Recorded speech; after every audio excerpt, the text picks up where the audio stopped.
មេរៀនទី1ប្រទេសកម្ពុជាក្រោមអាណានិគមនិយមបារាំងពីឆ្នាំ1863ដល់ឆ្នាំ1953 1. មូលហេតុនៃវត្តមានរបបបារាំង 1.1 រជ្ជកាលព្រះបាទអង្គឌួងព្រះបាទអង្គឌួងគឺជាបុត្ររបស់ព្រះបាទអង្គអេងដែលទ្រង់បានរៀនសូត្រនៅឯប្រទេសសៀមហើយជាព្រះជាមួយអង្គដែលមានទឹកប្រតិស្នេហាជាតិមាតុភូមិដ៏មោះមុតនិងមាននិស័យជ្រះថ្លានៅក្នុងព្រះពុទ្ធសាសនាផងដែរស្នេហ៍កុហករបស់ទ្រង់គឺមានស្នេហ៍កុហកខាងអក្សរសាស្ត្រកំណែទម្រង់ផ្នែករដ្ឋបាលបង្កើតប្រាក់ថ្មីនិងកសាងហេដ្ឋារចនាសម្ព័ន្ធដូចជាកំពង់ផែសមុទ្រថ្មីដើម្បីជំនួសកំពង់ផែចាស់ដែលប្រទេសអាណាបានយកទៅក្នុងគោលបំណងស្ដារមុខមាត់ប្រទេសកម្ពុជាក្នុងទំនាក់ទំនង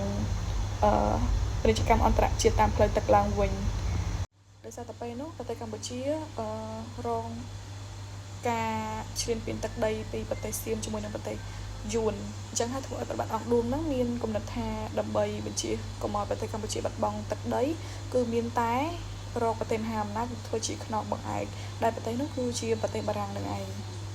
ក្រោយមកព្រះបាទអង្គឌួងក៏ពឹងបុព្វជិតអ្នកផ្សព្វផ្សាយសាសនាកាតូលិកនាមមាសម្នាក់ឲ្យជួយនាំប្រជាសាស្ត្រដូចជាសុយសាកទៅថ្វាយបច្ច័យណាប៉ូឡេអុងទី3ប៉ុន្តែលទ្ធផលគឺទទួលបរាជ័យក្រោយមកព្រះអង្គទ្រង់ក៏ផ្ញើសារលិខិតចំនួន2លើកទៅទៀតដោយបញ្យល់ប្រាប់បារាំងថាទឹកដីកូសាំងស៊ីននិងទឹកដីកម្ពុជាក្រោមកោះតឡាច់ហ្នឹងគឺជាទឹកដីរបស់ខ្មែរហើយព្រះអង្គមានបំណងចង់បានមកវិញហើយទឹកដីដែលបាត់បង់ជាច្រើនផ្សេងៗទៀតគឺព្រះអង្គមិនទាមទារយកវិញឡើយប៉ុន្តែលទ្ធផលគឺបរាជ័យទៀតក្រោយមកមានបេសកកម្មរួមគ្នារវាងកងទ័ពបារាំងជាមួយនឹងកងទ័ពអេស្ប៉ាញចូលមកធ្វើសង្គ្រាមជាមួយនឹងយោធាវៀតណាមដើម្បីជួយស្រោចស្រង់ជីវិតពួកអ្នកផ្សព្វផ្សាយសាសនាកាតូលិកដែលប្រទេសអាណាបានសម្លាប់ណាបន្ទាប់មកក៏ទទួលបានជោគជ័យហើយបារាំងក៏ចូលកាន់កាប់នៅក្នុងទីក្រុងប៉ៃនគរពេលនោះហើយគឺព្រះបាទអង្គឌួងមានបំណង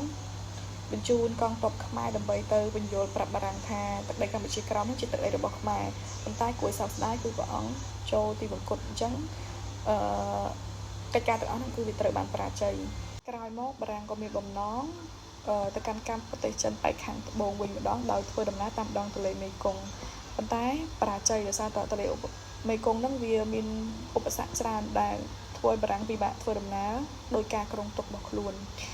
នៅពេលធ្វើដំណើរនោះដែរគឺជាពេលដែលបារាំងចាប់អារម្មណ៍ជាមួយនឹងប្រទេសកម្ពុជាព្រោះនៅ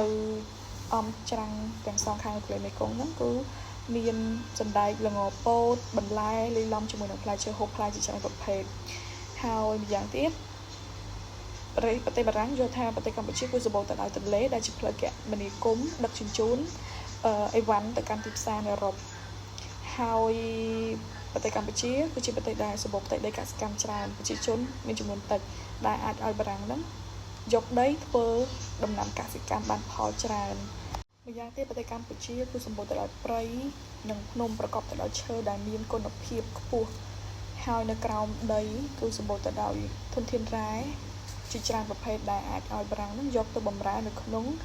វិស័យឧស្សាហកម្មទោះបីជាពេលនោះបារាំងគិតថាមិនទាន់អាចយកមកជាផលប្រយោជន៍ខ្លួនបានប៉ុន្តែបារាំងគឺបានចាប់អារម្មណ៍ជាមួយនឹងប្រទេសកម្ពុជាបាត់ទៅហើយ 1.2 ព្រះបាទនរោត្តមព្រះបាទនរោត្តមហ្នឹងគឺជាបុត្ររបស់ព្រះបាទអង្គឌួងអញ្ចឹងក្រោយពីព្រះបាទអង្គឌួងស្គត់ទៅគឺក្រុមប្រឹក្សាព្រះរាជបល្ល័ង្កហ្នឹងគឺបានលើកសត្វអង្គវតីដែលជាកូនច្បងហ្នឹងឲ្យឡើងសោយរាជបន្តពីឪពុកក៏ប៉ុន្តែសាច់អង្គនេះគឺពុំមានវិជាប្រិយភាពឡើយហើយតែហែមទាំងមានការចំណែនពីព្រះអនុជប្អូនទាំងពីរគឺអង្គសូជាមួយនឹងស៊ីវន្ថាផងដែរអញ្ចឹងពេលហ្នឹងគឺមានចលនាបះបោរពេញផ្ទៃប្រទេសដែលធ្វើឲ្យព្រះអង្គវតីភ័យពេកក៏រត់ភៀសខ្លួនទៅទីក្រុងបាងកកដោយយកគ្រឿងសម្រាប់ឡើងសោយរាជនឹងទៅជាមួយដែរនៅពេលនោះគឺមានព្រះបាទអង្គសូឬក៏យើងហៅថាព្រះបាទស៊ីសុវត្ថិនឹងគឺជាអ្នករ៉ាប់រងកិច្ចការនៅក្នុងប្រទេសជំនួសអង្គវតីនឹងក្រោយមកមានបុព្វជិតកាតូលិកមួយអង្គបានផ្ញើសារទៅកាន់កុងស៊ុលបារាំងឲ្យជួយធ្វើអន្តរាគមន៍នាំអង្គវតីត្រឡប់មកមាតុភូមិវិញអញ្ចឹងអង្គវតីក៏បានត្រឡប់មកវិញដែរអញ្ចឹងក្រោយមកដល់មាតុភូមិគឺ អង្គបតីបានជួបសំណេះសំណាលជាមួយនឹងបារាំងហើយបានចុះសញ្ញាមិត្តភាពជាសម្ងាត់មួយជាមួយនឹងបារាំងដែលខ្លឹមសារនៅក្នុងសន្ធិសញ្ញាហ្នឹងគឺប្រទេសបារាំងធានាថាជួយការពារទឹកដីប្រទេសកម្ពុជាពីការលេបត្របាក់សៀមនិងយួនមិនឲ្យបាត់បង់តទៅទៀតហើយជាថ្នូរមកវិញគឺប្រទេសកម្ពុជាត្រូវផ្ដល់មុខពិសិដ្ឋពិសេសទៅឲ្យបារាំងគឺការបង្កើតសាលាក្តីនៅក្នុងប្រទេសកម្ពុជាក៏ដូចជាការបោះទីតាំងនៅក្នុងប្រទេសកម្ពុជាហើយថែមទាំងមានរេស៊ីដង់នៅអមព្រះមហាក្សត្រខ្មែរផងដែរ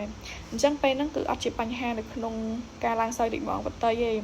អញ្ចឹងអង្គបតីក៏បានឡើងសោយរាជហើយមាននាមសម្រាប់រាជថាព្រះបាទនរោត្តម